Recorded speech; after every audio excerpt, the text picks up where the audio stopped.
On superannuation, Paul, before we go, have we missed the most important point when Chalmers has said that superannuation, and I'm not going to go into tonight, I'd love to talk to you at another time about the difficulty with tax and the concessions that are made on a range of fronts, which we all have to face up to the fact might be overly generous. But Chalmers has said that superannuation could be invested in projects that, quote, his words, boost housing supply, manage climate change and spur digital transformation.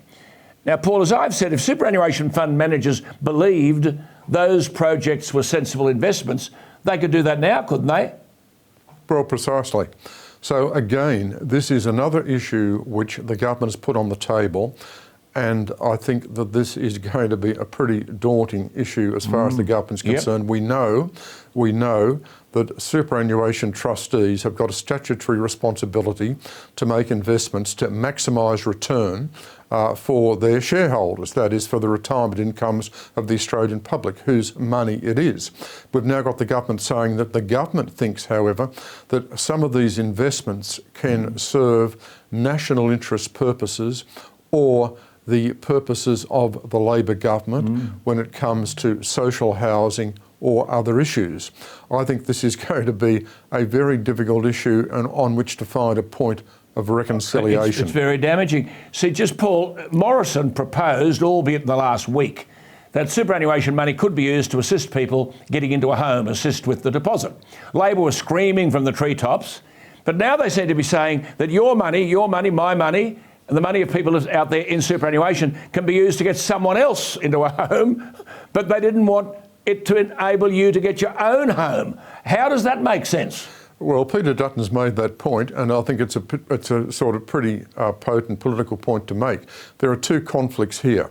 One conflict is that the coalition, and here Dutton has supported Morrison's policy from the last election, the coalition accepts the principle that first home buyers should be able to tap into some of their super to acquire their home, which is very important in terms of their overall lifetime assets. And Labor clearly opposes that. Then you've got the other conflict with Labor saying that it wants the purposes of super to be broadened out into these social agendas, which Labor's committed to, and clearly the coalition opposes that. Super, it's always a difficult issue, Alan. It's always a really troubling issue. We're going to have a lot of conflict over super over the course of the next couple of years. Absolutely. Just summing up, Paul, tonight we've talked about energy policy, we've talked about interest rates, we've talked about the voice. We haven't talked about industrial relations, but we will at some stage, reinstating the old, you and I called it comparative wage justice, the voice having the capacity, or put all those together. Many of these things that have come unstuck have the capacity to make Albanese a one-term government. What are your thoughts? I don't think it could be kept to a one-term government. I do, however, think that the Australian public has changed and it's more impatient now about governments than it used to be, and it's more prepared to make a harsh judgment.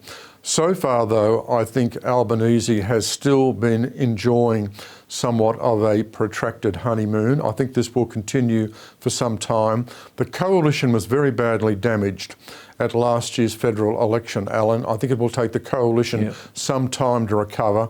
Labor's still operating as a very politically confident government. The Labor research shows that Albanese is polling well, that the government continues to poll well. But of course, you'd expect that at this point in time. The difficult period for the government will be in the second half of this term when it's got to come to grips with all these problems. However, we've not seen a one-term government in this country since the Depression of the 1930s. So I think at this stage one would expect Albanese to get back. But there's one really important point I'd make about this. The test for Albanese is whether he can increase his majority at the next election. He wants to be a long-term Prime Minister. He doesn't become a long-term Prime Minister unless he increases his majority. But if he doesn't increase his majority, if he gets back, but with a reduced number of seats, that means he's driven into minority government. That is a deadly position to be in.